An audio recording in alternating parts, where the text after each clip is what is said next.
that are new to this channel, I'm autistic, dyslexic, and an ADHDer. And my channel, I touch on a lot of different things. Just so you know, I touch on a lot of different topics. Disability related. Started doing this inspiring. These shorts are inspiring um, content and stuff. So just because I realized how important inspiration and encouragement can be for others, so I think that's very important to have, because I know throughout my life I've had people that inspire me. I think everyone should be able to have that. Um, well, today's live stream is on the topic of autism and ADHD. How are they connected? This is a suggested topic. This suggested topic is the second live stream for Autism Acceptance Month live stream series for Acceptance Month. I used 2 articles to gather information for this topic. The information below is on the Medical News Today website. And I'm also, just so you know, when I'm not looking at the screen, I'm looking at my laptop because those are where my notes are. I type them up so I know what I am referring to when I'm giving this information. Okay. Hello to whoever came in. Okay, so this article is called, well, it's based on the link between autism and ADHD in adults. Okay, so there a link between autism and ADHD in adults? Research is scarce on combined autism and ADHD in adults. Autism and attention deficit hyperactive disorder, or ADHD, are distinct conditions, but they can co-occur. Both conditions are typically diagnosed in childhood. The average age of a diagnosis for children is around 4 for autism and 7 for ADHD. However, these conditions can persist into adulthood. Autism affects sorry about that. Autism affects an estimated 2.2 of adults in the United States and roughly 4.4 of adults for ADHD. Is there a link? Autism and ADHD are 2 of the most common neurodevelopmental disorders. They are categorized by impairments in cognitive behavior, motor skill, and communication. They commonly occur with other conditions, but they can occur together. According to the Centers for Disease Control and Prevention, or the CDC, 28 to 44% of autistics have ADHD. I thought that was interesting because I didn't know that, let's be honest. For me, since I didn't know that I was autistic for a while, and also I found out later I had ADHD, I kind of thought it was interesting that you could have both, because I didn't always know that. I mean, I've learned it through talking to people that have both, but I didn't know you could always have that.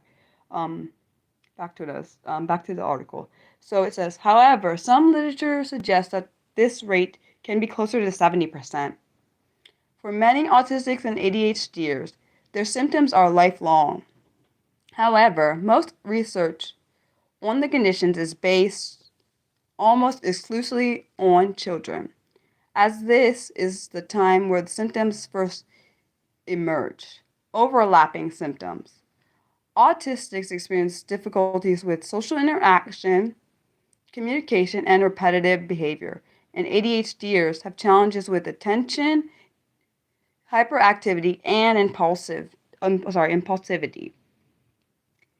A 2018 study indicates that autism and ADHD share cognitive impairments in working memory, processing speed, and response inhibition.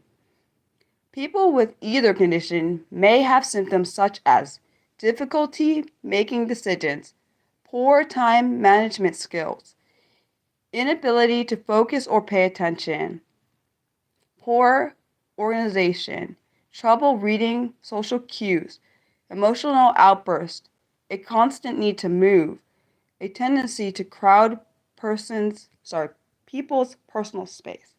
And this other information that I read below is came from a infographic on ADHD and autism and how ADHD and autism are related, which is on the Neurodivergent Insight website.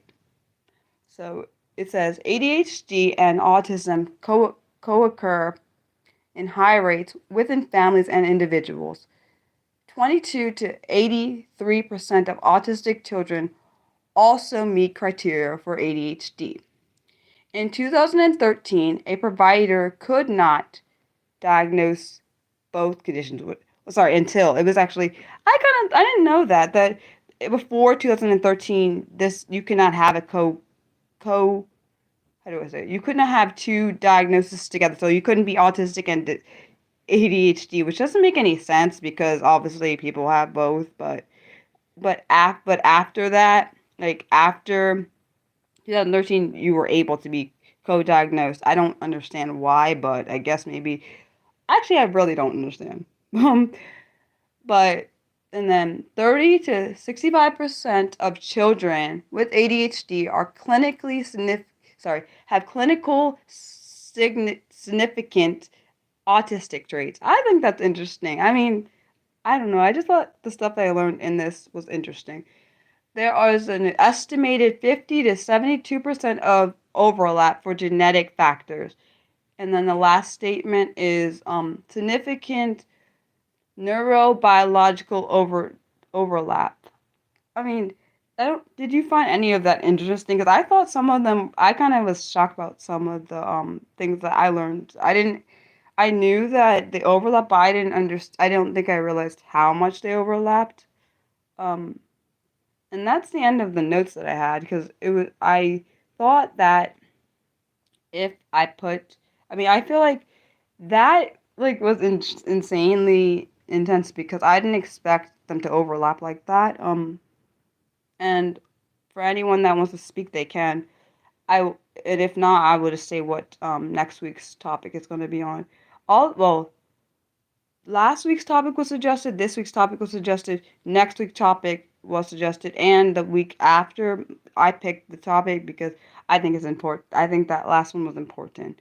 Um, so next week's live stream will be on Saturday, April 20th at noon EDT, and it will be on the suggested topic of the processes of getting workplace accommodations, and that will be a third live stream for Autism Acceptance Month live stream series for Autism Acceptance Month. Thank you guys for watching. I love you guys. Bye.